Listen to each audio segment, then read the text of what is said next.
Greetings. Greetings from one Nutty scientist. My name is Professor Magic, and since we've been in a quarantine, you know that we need to stay at home. I am Professor Magic. Yes, you're Professor Magic. What are you talking about? In Nutty Scientist, I am Professor Magic. And see, this guy over here confused himself as Professor Magic. I'm going to show this guy over here. I'm going to show them a wonderful. Alright, let them talk. Let them argue. I'm the real Professor Magic. Anyways, let's start our experiments! Alright, now before we start, make sure that you have all these materials with you. Because if you don't have this material, then it's going to be hard for you to try and test out this experiment. Anyways, later on at the end of the video, I'm going to ask you guys to try this one out. And let's see if you can beat the challenge. Or you might agree that only Professor Magic can do it well. Alright, so here are the materials that we are going to need to do this experiment.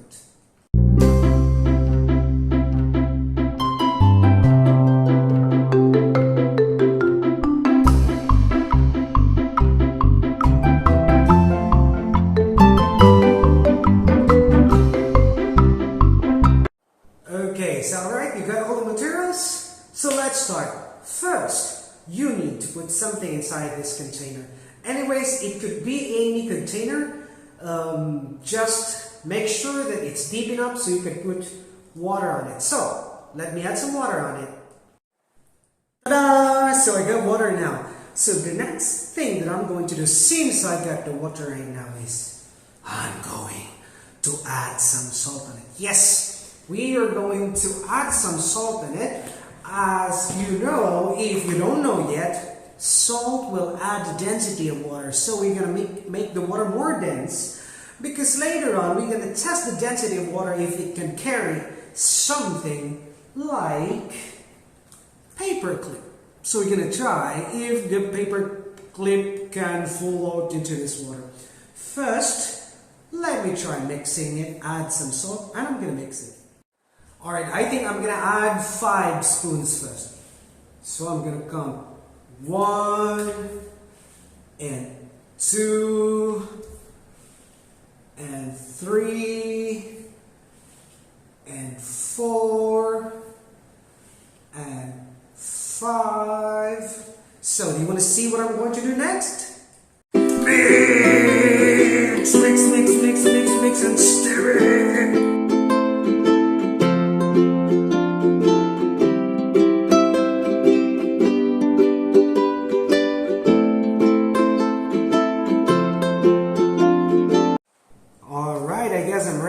I haven't totally dissolved all the salt yet, but I'm going to try making the paper clip float. Alright, the other way around is you're going to bend the paper clip like this. So you can just put the other paper clip onto it like a mount. So let's try putting it like this way.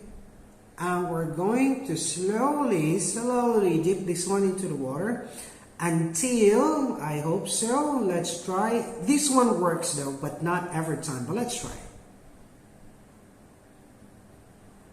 Ah, I touched it! I was almost there. I'm going to try one more time. Alright, this one. Da-da-da-da-da. Let's go. Professor Magic, you can do it. Professor Magic, you can do it. Professor Magic, you can do it. Ta-da! The floating paper clip. And let me try to add more onto it and see as a challenge how many paper clips can I make float.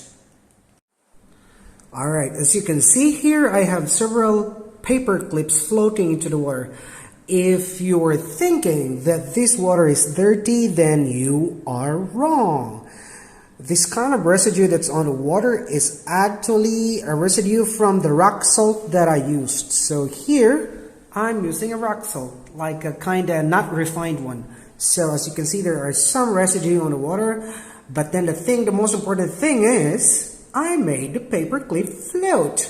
And as you can see, if I touch it just a little bit, I'm going to break the surface tension of water. And this one goes down, and this one goes down.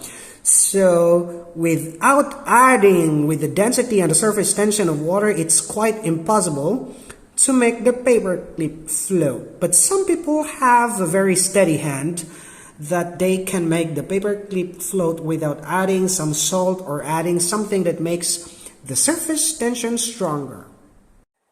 Now, if you have a hard time trying to make the paperclip float, then here's also one way on how to do it. So you just need a tissue paper and you need to tear a part of it. As you know, that tissue paper absorbs water, it gets wet, it gets heavier, and it will sink down to the bottom. But then the thing is, we're going to try if this one works. So what we're going to do is, you just need to place, as you can see, you need to place the paper clip on a tissue paper, and once you place it there, you're going to slowly and slowly drop this one, place down the water slowly, so you'll not break the surface tension. And the next thing is, of course, the tissue paper will get wet, right? But then the weight of the paper clip will slowly be adapted by the surface tension, because the paper, the toilet paper or the tissue paper will not get wet instantly. So it's going to be a slow. And as you can see right there, sooner the paper clip will be floating on its own as it will be carried by the surface tension. But the tissue paper will get wet, so it will absorb the water, which means it's going to become more dense, so it's going to sink down to the bottom. So let's take a closer look with this one. So right now, as you can see, the tissue paper is quite, the tissue paper is still floating. But let's try to push and sink it down, and let's try to see if the paper clip will stay floating. I hope so. Please don't sink down, please. Paper clip. Oh, this tissue paper is quite good. Alright. As you can see, the tissue paper sunk down, but then the mighty paper clip is still floating like a boat carried by surface tension. That's for today. So anyways, here's a challenge for you. Can you make a paper clip float? Now you can share your videos with us. You can send it to us and show us that you can, if I can make it, you can make it too. Bye.